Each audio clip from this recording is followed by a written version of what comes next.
बिस्मिल्लाहिर्रहमानिर्रहीम। कैसे हैं आप सब लोग? उम्मीद करती हूँ ठीक ठाक होंगे, खुशबाश होंगे और सब खैरियत से होंगे। हमारी आज की रेसिपी है कस्टर्ड, फ्रूट कस्टर्ड। इसके अंदर हमने तीन फ्रूट यूज़ किए हैं, इसके अलावा केक यूज़ किया है, इसके अलावा जेली यूज़ की है। तो सबसे पहले हमने दूध को बॉयल कर लिया था। 1.5 लीटर दूध है हमारे पास और इसे हम बॉयल कर रहे हैं। जब ये बॉयल हो जाएगा तो हम आगे की प्रोसेस स्टार्ट करेंगे। इसके अंदर चीनी डालेंगे हम, ताकि चीनी भी अच्छी तरह से घुल जाए।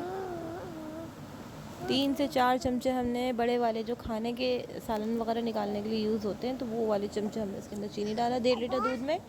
और अपने टेस्ट के मुताबिक भी आप कम या ज़्यादा कर सकते हैं। इसके अलावा 3 से 4 चमचे जो खाने के होते हैं वो हमने इसके अंदर कस्टर्ड डाला है। कस्टर्ड को हम अच्छे से पानी में, अलग से पानी में, नॉर्मल टेम्परेचर वाले पानी में घोल लेंगे। देखिएगा कोई लम्स ना रह जाए, और जब लम्स हो तो आप उसे वापस से स्टार करना शुरू कर दें। अच्छे से उसको डिज़ोल्व होने दें और उसके बाद फिर उसको दूध बॉयल होने के बाद यूज़ करें।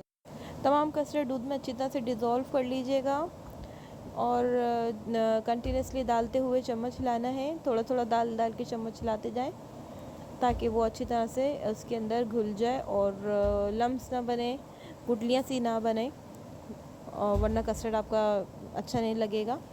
बिल्कुल स्मूथ टेक्सचर होना चाहिए। आराम आराम से डालते जाइए, थोड़ा थोड़ा सा डालते जाइए और उसको अच्छी तरह से स्टायर करते जाइए, क्योंकि गर्म दूध में जब हम कस्टर्ड वगैरह डालते हैं तो ये जो है बहुत जल्दी लम्स बनना शुरू हो जाते हैं, इसके गुठलियाँ सी बन जाती हैं। तो इसको फ़ौरन फ़ौरन हिलाते रहिएगा। कुछ देर तक उसको हिलाते रहेंगे और जब वो ठीक होने लगेगा तो फिर हम उसको उतार लेंगे और ठंडा करने के लिए रख देंगे। तब तक हम प्याला अपना तैयार कर लेते हैं। हमने कुछ केक्स लिए हैं, 4 अदद हमने दरमियाने साइज़ के केक लिए हैं, कस्टर्ड केक हैं। उसको हम प्याले में अरेंज कर लेंगे। आप चाहें तो इस टाइम पे जेली भी डाल सकते हैं। केक को अच्छी तरह से अरेंज कर लीजिए और कस्टर्ड ठंडा होने के बाद हम इसके अंदर डाल देंगे। आहिस्ता आहिस्ता से डाल देंगे ताकि ये सारा जो है अच्छे से वो उसके अंदर सॉक हो जाए। ठीक है, ये अभी थोड़ा सा ऊपर ऊपर नज़र आ रहा है, लेकिन कोई इशू नहीं है। ये जब थोड़ा सा जो सारा कस्टर्ड का जो लिक्विड है वो पी लेगा तो ये ख़ुद ही से हैवी होके पैंदे में चला जाएगा, तह में चला जाएगा। अब इसके बाद हम इस स्टेज पर हम जब तक ये और मज़ीद ठंडा होता है हम केले काटेंगे, क्योंकि गरम गरम में अगर हम केले डालेंगे तो केले काले पड़ जाते हैं। तो हमने अब इसके बाद केले रेडी करेंगे और उसके बाद फिर इसके अंदर सारे स्प्रिंकल कर देंगे। 4 अदद हमने केक लिए थे, तो हमने 7 से 8 अदद हमने केले लिए हैं और उसको हम इसके ऊपर कट करके स्प्रिंकल कर देंगे। अच्छे से प्याले में सिंगल सिंगल पीस लेके आपने अच्छे से प्याले में तमाम जगह पर फैला लेने हैं, ताकि वो एक जगह पे यकजान ना हो जाए, अच्छे से हर जगह, हर बाइट में, हर स्पून में आए। ठीक है जी, इसको अच्छे से स्प्रिंकल करने के बाद हम मज़ीद अपने दूसरे आइटम रेडी करेंगे। हमने एक पैन में पानी बॉयल होने के लिए रख दिया था, थोड़ा सा पानी। अब उसके अंदर वो पानी बॉयल हो चुका है, हम इसके अंदर जेली डाल रहे हैं। रेड कलर की जेली है, स्ट्रॉबेरी जेली है मेरे पास। और इसको अच्छे से जो है हम मिक्स करेंगे और उसके बाद फिर जब ये थोड़ी थिक होने लगेगी तो हम इसे निकाल लेंगे।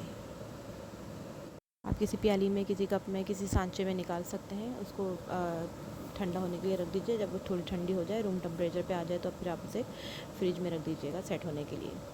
यहाँ हमने थोड़े से अंगूर ले लिए थे। मेरे पास अंगूर फ्रोज़न थे, तो मैंने उसको डीप फ्रोज़ किया पहले और उसके अंदर से दरमियान में से बीज निकाले हैं। बड़े वाले अंगूर थे और उसको भी अच्छे से स्प्रिंकल कर लिया। उसको भी मैं तमाम जगह पर स्प्रिंकल कर रही हूँ अच्छे से, ताकि सब जगह हर बाइट में आए। अंगूर के साथ साथ मैं अब इसके अंदर अनार भी स्प्रिंकल कर रही हूँ। अनार भी मेरे पास फ्रोज़न थे, मैंने पहले उसको डीफ्रोज़ किया। मैंने उसको पहले रूम टेम्परेचर पे लेकर आई हूँ, फिर उसके बाद मैंने उसको स्प्रिंकल करना स्टार्ट किया।